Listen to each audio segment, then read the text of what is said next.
Bonjour Keiko. Bonjour Odile. Nous sommes heureux de t'accueillir en résidence à l'hôtel Windsor.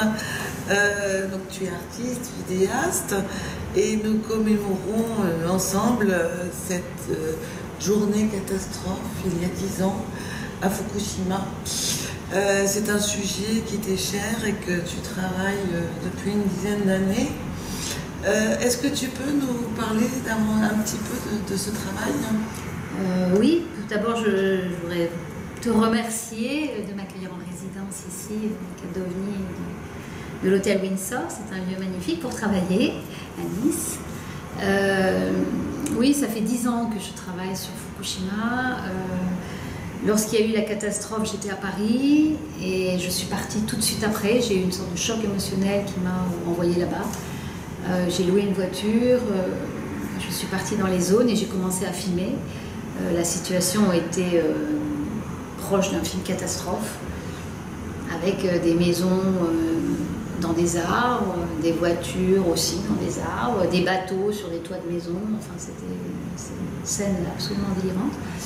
Donc j'ai filmé, j'ai fait un premier film qui s'appelle Au-delà du nuage. J'ai fait aussi un web documentaire très inspiré d'un web documentaire que j'avais vu sur le 11 septembre. Fait par le magazine Times, dans lequel j'interviewe, je rencontre énormément de gens, aussi bien des habitants que des hommes politiques, des artistes, des écrivains, des gens engagés dans le nucléaire, pour essayer de comprendre ce qui se passe dans cette situation totalement incompréhensible. Et là, donc, tu fais un deuxième film, un deuxième long métrage. Voilà, donc là, je sors cette année L'île invisible, un nouveau long métrage que j'ai commencé en 2013. Donc c'est un travail de longue haleine dans les zones les plus proches de la centrale. Je suis les ouvriers de la centrale. J'étais dans le quotidien d'une auberge pour liquidateurs.